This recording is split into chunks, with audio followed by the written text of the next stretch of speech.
지금 이 찬미를 들으니까 또 이런 생각이 납니다. 여기 이런 말씀이 있어요. 리뷰 앤 헤랄 1896년 12월 29일자. 저 너머에는 무한대의 세계가 펼쳐 있어서 우린 지금 이 낮은 땅에 바닥에서 살고 있습니다.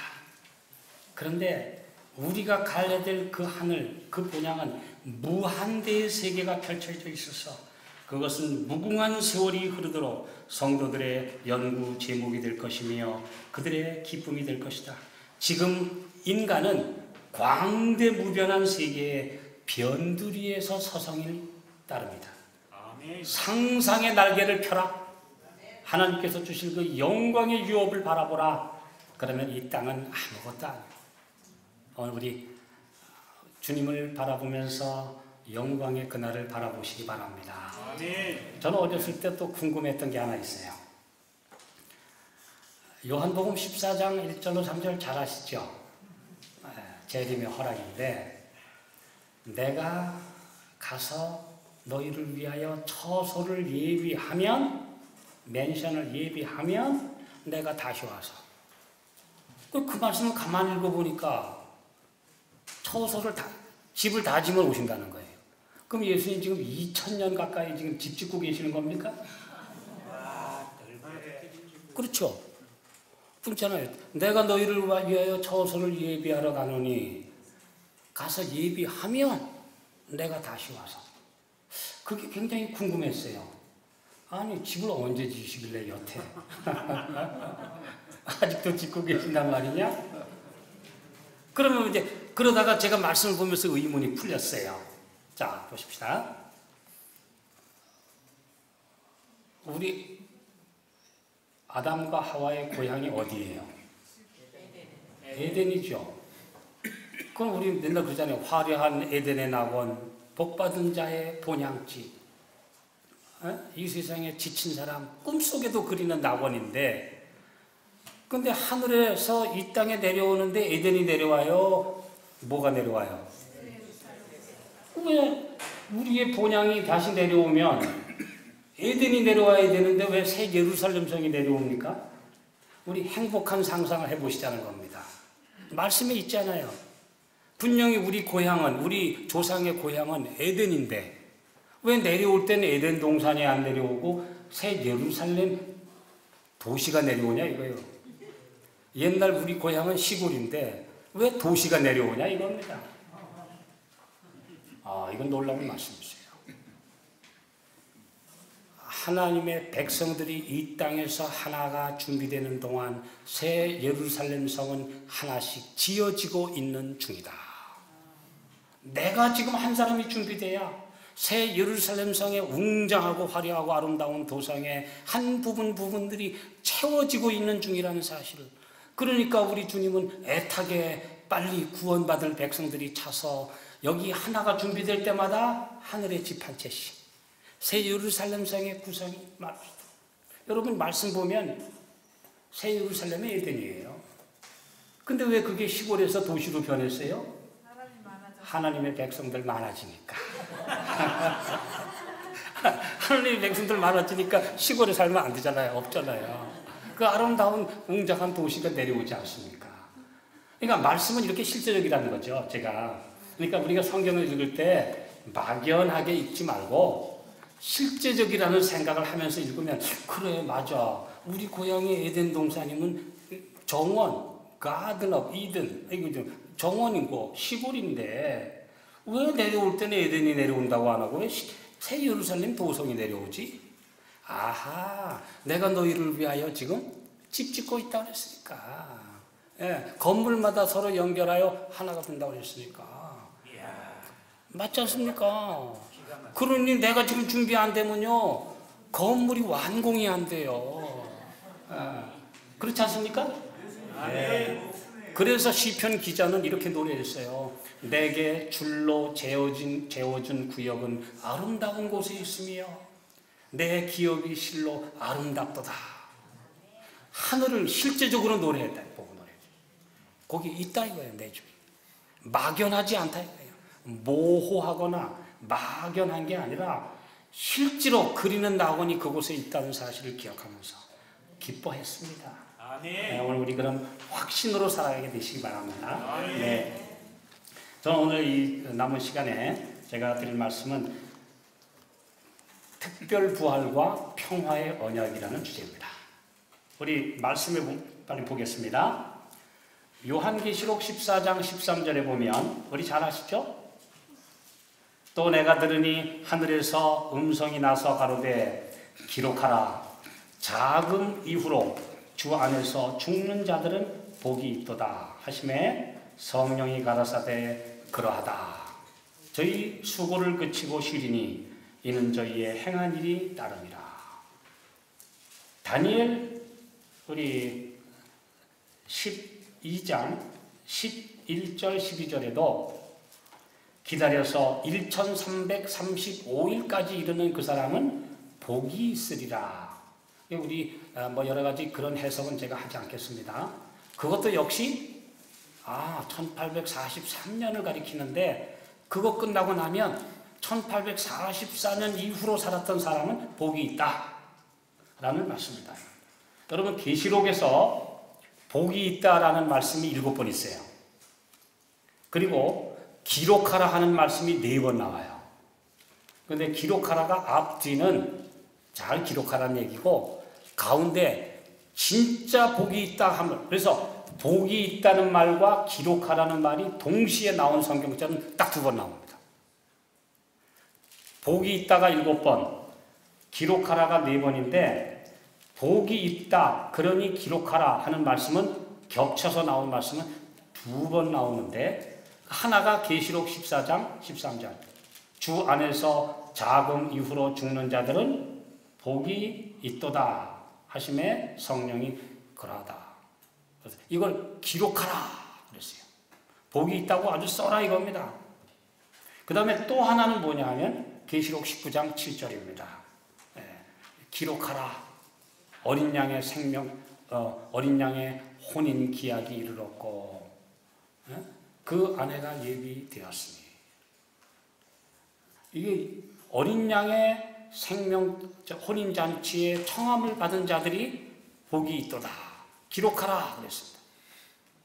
그럼 이 2 사람이 복이 있다고 그랬는데 왜 그럴까? 여러분 이제 아까도 우리 이거 가지고 상당히 우리 이모들 대화를 했는데요. 약간의 의견 차이가 있으실 수 있지만 이건 논쟁하기 위한 게 아닙니까? 우리 말씀을 가지고 한번 좀 생각을 해보시면 좋겠습니다. 자, 여기 복이 있다. 2가지. 한 사람은 한쪽은 셋째 천사의 기별을 듣고 주 안에서 죽는 자들은 복이 있다 그랬어요. 그 다음에 또 하나는 어린 양의 혼인잔치에 청함을 받은 자들이 복이 있다. 기록해라. 그러면 죽는 자들 복이 있고 혼인잔치에 가는 사람은 죽어서 가는 거 아니죠. 살아서 참석하는 사람 복이 있고. 그럼 뭡니까? 2 사람 다 복이 있어요.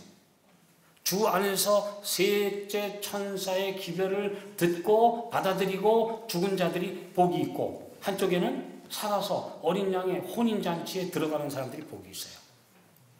여러분 주 안에서 잠든 건 말할 거 없는데 어린 양의 혼인잔치는 하늘입니까? 이 땅입니까?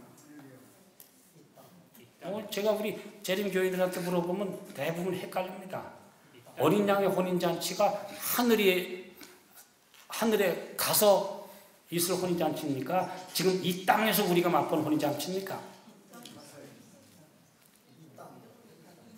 여러분 마태복음 22장에 나오는 혼인잔치의 비유 나오죠. 그래서 이제 아무나 초청해서 왔는데 임금이 손을 보러 들어올세 예복을 입지 않은 한 사람을 보고 친구여 왜 예복을 입지 않고 여기 들어왔느냐 하니 저가 유구무원이언을 바깥 어두움에 내어 쫓으라. 하늘에 갔다가 옷 안 입었다고 쫓겨내려옵니까? 그 혼인잔치가 하늘입니까? 하늘에 어떻게 올라갔다가 옷 안 입었다고 쫓겨내려옵니까?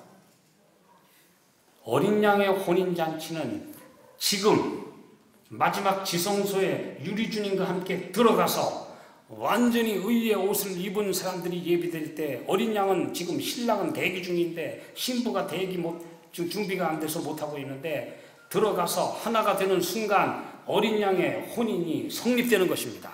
네. 성립되고 드디어 그 어린 양의 혼인잔치에 참석한 모든 사람들을 데리러 주께서 이 땅에 오십니다. 살아서 지성소에 주님과 함께 들어가서 완전히 영광의 변화, 도말의 경험을 맛볼 살아서 승천할 사람들이 바로 어린 양의 혼인잔치에 참여하는 자들이 복이 있다는 대상입니다. 그럼 주 안에서 잠든 자들도 복이 있고 나는 살아서 어린 양의 혼인잔치에 들어가는 사람도 복이 있고 이걸 기록하라 그랬습니다. 그럼 이들이 어떤 사람들이기에 이들에게 어떤 축복이 주어졌기에 이런 말씀을 하셨는가? 여기 우리가 이제 말씀을 좀 보도록 하겠습니다. 반모섬에 있던 사랑하는 제자 요한에게 주어진 영광스러운 계시 중 하나에서 선지자의 관심은 그에게 기록하라고 명하는 하늘에서 나는 소리에 끌렸다. 자금 이후로 주 안에서 죽는 자들은 복이 있도다 하시매 성령이 가라사대 그러하다. 얼마나 놀라운 말씀인가? 특별히 세상의 종말과 그리스도의 재림에 앞서 울려 퍼질 삼중 기별에 대한 예언 바로 뒤에 이 구절들이 배치된 것에 비추어 생각해 볼 필요가 있다. 자서전 476쪽에 있는 말씀입니다. 그러니까 분명히 우리는 생각해야 된다. 마지막 삼중 기별이 전파된 셋째 천사의 기별이 전파된 1844년 이후로 주 안에서 죽는 자들이 복이 있다고 하신 말씀이 무엇인가? 여러분 좀 죄송한 얘기입니다만 예수님 조금만 늦게 오셔도요 살아서 예수님 못 맞을 분들 여기 꽤 계셔요. 좀 죄송한 얘기지만 연세 보통 나는 아직 건강하니까 괜찮아. 아이고 우리 아버지도 그러시더니 작년에 104세로 잠드셨다고요. 그러니까 나는 살아서 승천할 기쁨을 가지고 예수님 맞이하고 복이 있다고 기뻐했는데 잠들면 만사 그냥 하늘 가긴 가도 못 들어가는 겁니까? 그리고 여기 그랬잖아요. 주 안에서 잠든 자들은 죽는 자들은 복이 있도다 그러셨는데 그 복에 들어갈 희망을 갖고 여기 연세 많은 어르신들이 열심히 예수 믿고 씨 뿌리고 전도하는데 주님 그런 분 복 주셔야 되지 않겠습니까? 맞죠? 근데 내가 예수님 열심히 믿었는데 그만 살아서 그만 예수님을 못 보는 바람에 나는 특별한 복도 못 누리고 겨우 하늘에 와서 그럴 분들 아니잖아요. 그러니까 오늘 우리 한번 말씀을 잘 보시자는 거죠. 한번 생각해 보십시다. 여기 말씀이 있으니까 자, 왜 그들이 특별히 뽑혀 나왔는가? 이는 그들이 온 세상 앞에 놀라운 진리와 함께 서야 했으며 반대를 받아야 했으며 반대를 받고 있는 동안에도 그들이 하나님의 아들과 딸이라는 것을 기억해야 했으며 영광의 소망이신 그리스도를 그들 속에 모셔야 한다는 것을 기억해야 했기 때문이었다. 반대 중에서 온 세상이 배도할 때 온 세상 앞에 예수님의 십자가와 가가 완전했다는 사실을 그들을 온전히 변화시켜서 흠없이 서게 해 주셨다는 것을 증거할 증인들이었기 때문이었다 이겁니다. 이들이 바로 마지막 특별한 우리입니다. 그래서 여기 오늘 우리가 그 안에 들어가야 되는데 왜 특별한 이런 말씀을 드렸는가? 저는 이미 다 알려진 말씀, 우리 대쟁투나 이런 데 있는 말씀은 제가 여기 있지만 인용하지 않겠습니다. 자, 그러면 우리가 인이라고 하는 것도 차이가 있습니다. 인도. 하늘에 갈 사람들은요, 5,000년 전에 있었던 사람이든 지금 마지막에 갈 사람들이든 하나님의 인 받지 않은 사람은 하늘에 못 갑니다. 여기 분명히 이런 말씀이 있어요. 인은 하나님의 인을 갖지 않은 사람은 아무도 하늘 궁정에 들어가지 못할 것이다. 죄로 저주받은 이 땅에서 이 표를 영광으로 여기고 거룩한 담력으로 이 표를 가진 사람들은 위에 있는 궁정에서 그리스도의 인정을 받고 존귀를 받을 것이다. 서신 1903년 125. 그러니까 하늘에 갈 사람들은 하나님의 인은 다 받았어요. 근데 왜 특별한 인이 마지막에 주어졌느냐? 살아계신 하나님의 인을 받을 마지막 시대에 하나님의 인을 받을 특별한 무리들을 좀 인치시는데 오늘 거기에 들어갈 백성들을 주님은 뽑고 계시는 것입니다. 그래서 모두가 하나님의 인을 받았지만 특별히 이 역사의 마지막 클라이막스에 이제 신부의 마지막 단장에 마지막 점을 칠 완성시킬 주자들을 하나님께서 뽑고 계시기 때문에 그들이 바로 여기 복이 있다고 하신 특별한 무리에 들어간다는 사실입니다. 그래서 여기 이런 말씀이 있어요. 도대체 그렇게도 깨어지고 상한 영혼들이 어떻게 주의 성품의 독특한 면을 반사해서 빛나는 영광의 면류관을 얻을 후사들이 될 것인가? 그리고 온 우주 앞에 죄의 직기를 끝이고 그리고 죄에 있는 본성을 완전히 제거해 주셔서 드디어 온 우주 앞에 내놓을 작품들이 되는 사람들이 나와야 예수님 빨리 어린 양의 혼인잔치가 이루어지는데 그날이 언제 올 것인가? 얼마나 만약에 우리는 못해라고 말한다면 어린 양의 혼인은 이루어질 수 없기 때문이다. 대충의 블랙 퇴보에 있는 말씀입니다.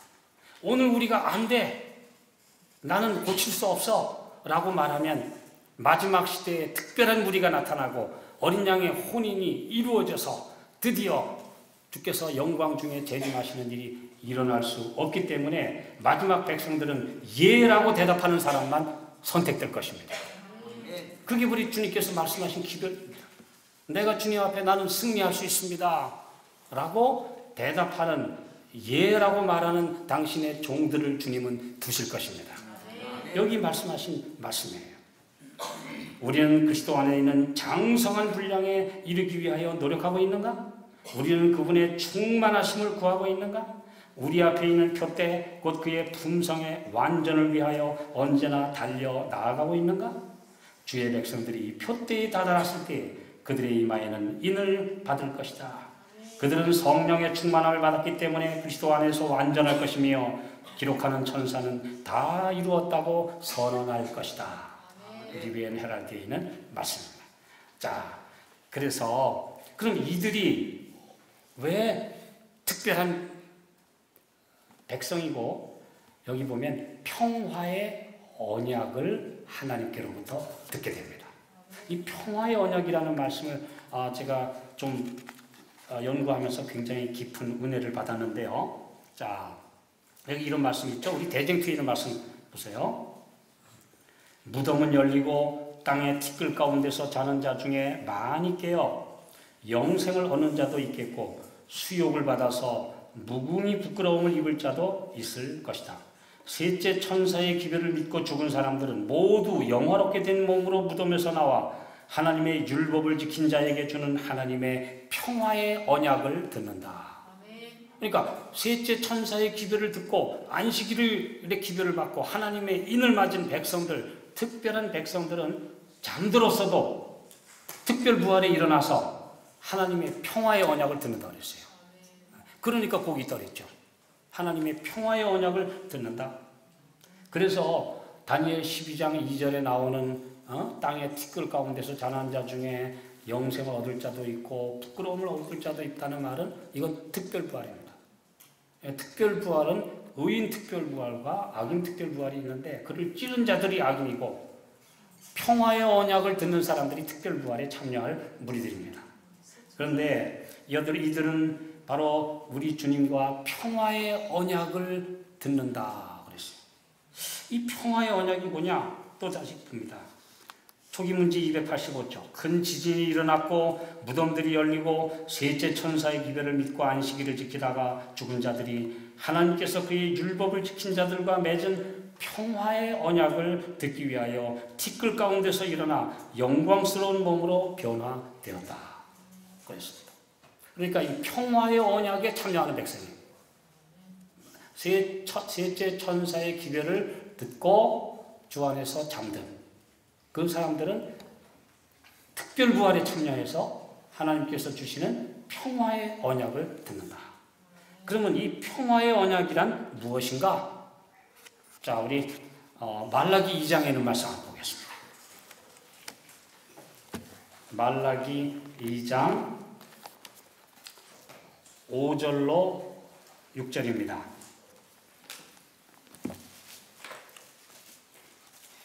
레위와 세운 나의 언약은 생명과 평강의 언약이라. 이 같은 말입니다. 평화의 언약, 평강의 언약은. 레위와 세운 나의 언약은 생명과 평강의 언약이라. 내가 이것으로 그에게 준 것은 그로 경외하게 하려 함이라. 그가 나를 경외하고 내 이름을 두려워하였으며 그 입에는 진리의 법이 있었고 그 입술에는 불의함이 없었으며 그가 화평과 정직한 중에서 나와 동행하며 많은 사람을 돌이켜 죄악에서 떠나게 하였느니라. 평화의 언약이란 하나님께서 옛날에 레위 자손과 맺으신 언약이 평화의 언약입니다. 그럼 평화의 언약을 언제 맺으셨어요? 시내산에서 금송아지 배도가 일어났을 때 레위 자손은 모세가 그랬죠. 누구든지 여호와의 편에 있는 자는 내게 나오라. 출애굽기 32장 26절에 보니까 레위 자손들이 다 모여 그에게로 나오니라. 그래서 하나님께서 그들을 제사장으로 택하셨어요. 여기 지금 그래서 평화의 언약에 참여하는 사람은 제사장의 직분을 받는 겁니다. 여기 분명히 말씀이 있어요. 자, 언제 하나님께서 레위에게 평화의 평강의 언약을 주셨어요? 이건 하나님의 모든 언약은 쌍방 약속 아닙니다. 하나님의 일방적인 약속만 유효합니다. 인간은 하나님께 약속하고 지킬 능력이 없기 때문에 하나님이 택해 주신 그냥 선포하신 약속을 그냥 받는 것이 우리가 할 일이지 내가 하겠다고 하는 약속은 절대 성립할 수가 없어요. 그건 무조건 깨집니다. 그러니까 하나님이 일방적으로 선포하신 언약을 이해하고 받는 것이 우리 하나님의 백성들의 복된 삶이에요. 예, 내가 하겠습니다 라고 하는 언약은 무조건 옛 언약이며 깨어질 언약이기 때문에 유효하지 않습니다. 이 말씀에 나와 있어요. 그래서 이들이 이제 분명히 우리가 보면 모든 이스라엘 자손들이 금송아지 만들어서 거기에 우상 숭배에 빠져서 먹고 마시고 뛰놀고 할 그때에 그들은 두 가지를 하는데요. 하나는 여호와의 편에 있는 자는 나오라 그렇게 나왔어요. 그 다음에는 내 가족 중에 우상 숭배에 빠진 자들을 아껴보지 말고 쳐라 그랬어요. 그랬더니 그날 3,000명이나 되는 자기의 가족들 우상 숭배하는 사람들을 그들이 처형했어요. 단호했다는 겁니다. 죄에 대하여는 타협하지 않고 아주 단호했다는 거죠. 그때 하나님께서 말씀하시기를 이제 레위 자손은 나의 제사장이라. 여기 이런 말씀 있죠. 각 사람이 그 아들과 그 형제를 쳤으니 오늘날 여호와께 헌신하게 되었느니라. 출애굽기 32장 29절이요. 여기 헌신하게 되었느니라 라는 말은 히브리어는 거룩한 직분에 임명되었다는 뜻이라 말씀했습니다. 그래서 거룩한 직분에 내가 너를 구별하였느니라. 오늘 셋째 천사의 기별을 듣고 안식일을 거룩하게 지키고 주님과 더불어 동행함으로 하나님의 인을 맞을 백성들은 혹 주님을 열심히 섬기다가 지금 연세 드셔서 잠든다 할지라도 특별 부활에 일어나서 주님과 평화의 언약을 듣고 거룩한 직분을 받을 왕같은 제사장으로 부름을 받았다는 사실이에요. 그러니까 여기 분명한 특별한 백성으로 복이 있다고 하시지 않았습니까? 또 다시 하나님께서 평화의 언약을 이번에는 개인과 지파에게 하셨는데 그게 또 어디 나오죠? 이것은 민수기 25장에 나옵니다. 민수기 25장 1절부터 보면 가나안 땅에 이제 드디어 40년 만에 모든 방황을 끝내고 이제 면전에 와 있는데 가나안 땅 바로 눈앞에 와 있는데 드디어 발람의 계교를 통해서 모압 여자들이 이스라엘 남자들을 전부 다 유혹합니다. 그래서 이스라엘 백성들이 모압 여인들의 유혹에 넘어가서 바알 부올에게 부속된지라 여호와께서 진노하시니라. 그런데 백주에 한 시므일이라는 족장이 한 여성을 데리고 대낮에 막 텐트로 들어가는 걸 보고 누가? 제사장 비느하스가 그 남녀를 따라가서 처형합니다. 그때 하나님께서 그에게 뭐라고 말씀하셨습니까? 그러므로 말하라. 민수기 25장 10절로 13절 여호와께서 모세에게 일러 가라사대 제사장 아론의 손자 엘르아살의 아들 비느하스가 나의 질투심으로 질투하여 이스라엘 자손 중에서 나의 노를 돌이켜서 나의 질투심으로 그들을 진멸하지 않게 하였으니 그러므로 말하라. 내가 그에게 나의 평화의 언약을 주리니 그와 그 후손에게 영원한 제사장 직분의 언약이라. 하나님을 위하여 열심히 일어나는 그리고 죄와는 타협하지 않는 마지막 특별한 백성을 하나님께서는 평화의 언약을 맺으셔서 그를 제사장 직분으로 임명하신다고 하는 약속을 주신 것입니다.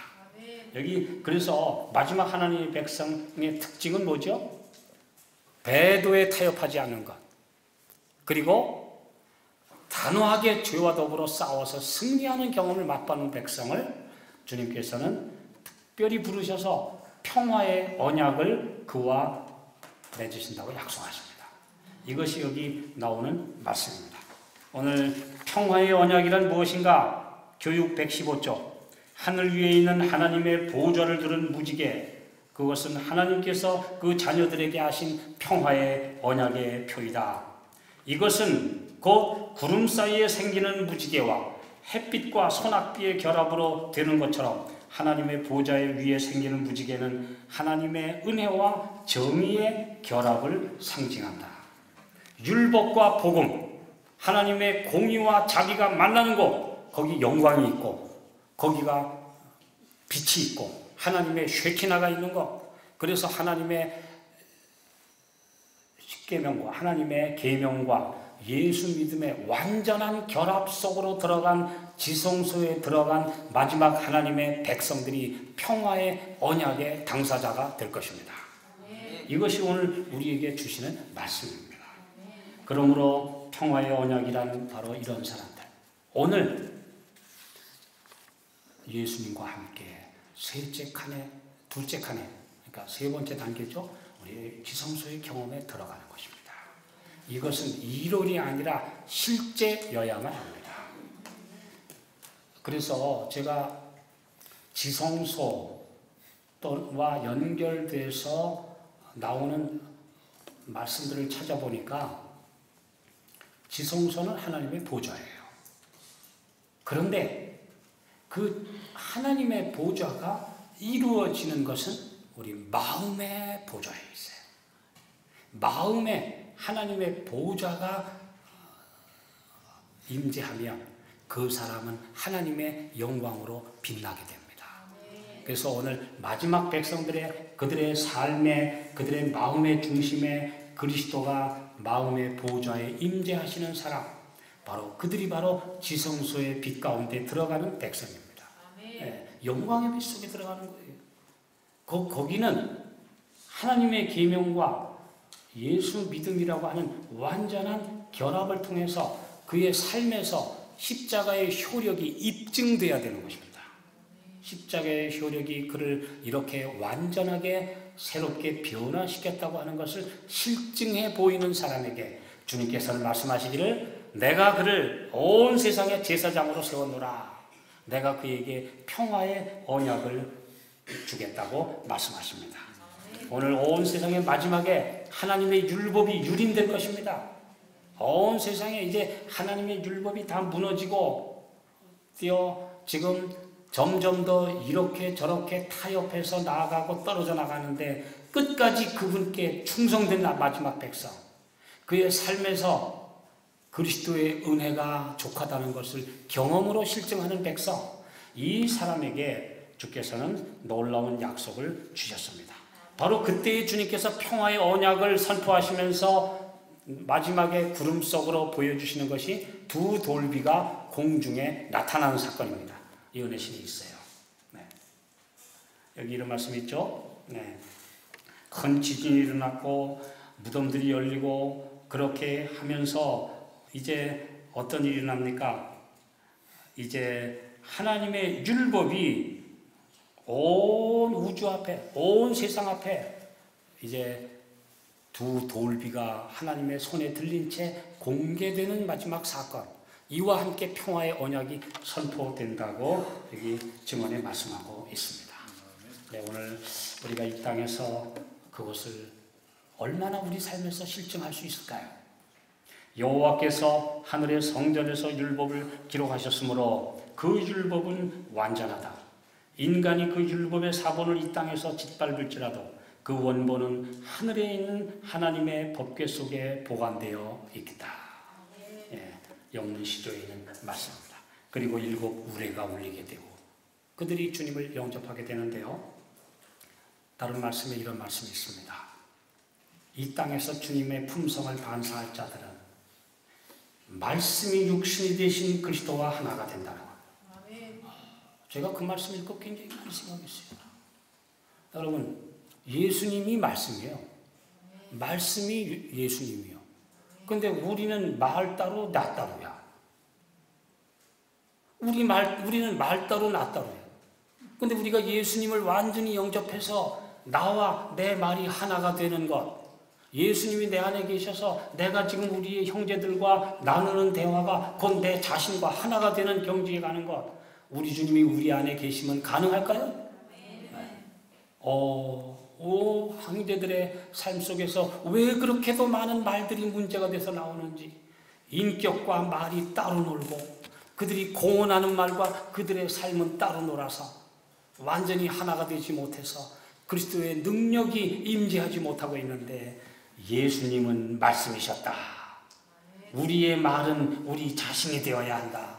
오 주님, 우리를 도와주셔서 말씀이 육신이 되어 우리 가운데 오신 것처럼 내 안에 들어오셔서 나와 하나가 되게 해주시고 내 공언과 내 믿는다는 말과 내 삶과 내 품성이 하나 되게 해달라고 기도하는 것, 이것이 거룩한 율법의 수호자들, 오늘 우리가 해야 될 기도입니다. 주님께서 이런 마지막 특별한 복을 우리에게 주셨음을 인하여 감사합니다.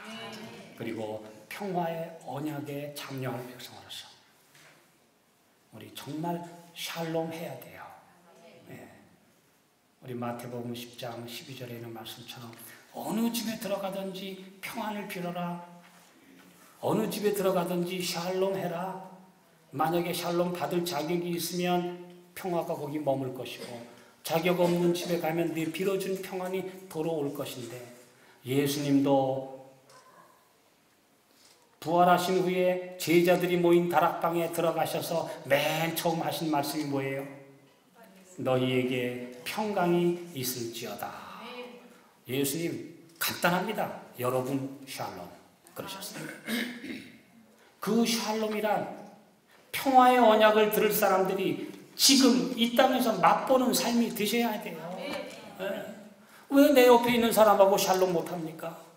왜 우리가 하나님의 사업 같이 한다고 같이 열심히 일하고 전도하고 살면서도 왜 조그마한 거 하나 가지고 왜 샬롬이 없어요? 왜 아무것도 아닌 거 가지고 왜 샬롬이 깨집니까? 왜 우리 하나님의 사업에 일하는 동지들이 왜 그 샬롬 없는 삶을 살아야 합니까? 내 말과 내 공헌과 내 삶이 왜 따로 놀아야 합니까? 말씀이 육신이 되신 예수님을 우리가 믿으면서 우리는 왜 우리의 삶에 말씀이 겉돌아야 합니까? 오늘 평화의 언약에 참여할 모든 하나님의 백성들로서 오늘 우리의 삶에 평화가 오는, 우리의 모든 가족과 우리의 모든 형제 자매들 사이에 전혀 막힌 담이 없는 샬롬이 이루어지게 되어서 평화의 언약의 당사자가 되기를 기도합니다. 그렇게 될 때 주님은 우리를 쓰셔서 더 어려운 거 몰라도 좋으니 정말 주님과 함께 화목함으로 평안함으로 그리고 그의 율법에 순종하고 주님과 더불어 하나 되고 말씀이 우리 속에 들어와서 실제적으로 믿음, 소망, 사랑이 이루어지는 경험을 하게 되어서 저와 여러분이 우리 모두가 다 샬롬 안으로 들어가는 평화의 언약에 참여하는, 특별히 우리가 그 시대에 지금 살고 있으니까요. 분명히 복이 있다고 하신 그 시대에 살고 있으니까 오늘 우리 모두가 샬롬 안에 들어가는 평화의 언약의 당사자들이 되시기를 축원하면서 저도 기도하면서 말씀을 마치겠습니다. 기도하고 마치겠습니다. 하늘에 계신 아버지, 주님께서 이 마지막 시대에 점점 더 타협하고 점점 더 믿음이 식어지고 점점 더 세속화되는 이 시대에 우리를 특별한 백성으로 부르셔서 평화의 언약에 참여할 귀중한 주의 자녀들로 불러주셨사오니 감사합니다. 비록 우리가 예수님 믿고 열심히 살다가 비록 부족해도 또 우리가 병들고 죽어도 잠들어도 주님은 우리를 다시 일으키셔서 우리에게 평화의 언약을 선포해 주신다고 하신 약속을 주신 마지막 시대의 백성이 되도록 해주신 것 감사합니다. 신실함으로 우리 주님을 맞을 때까지 우리의 생명이 다하는 날 때까지 평화한 우리의 주의 자녀들 되게 해 주시옵시고 함께 믿음의 동지가 된 모든 분들과 평화한 샬롬의 자녀들이 되게 해 주시옵소서. 예수님의 이름으로 간절히 기도하옵나이다.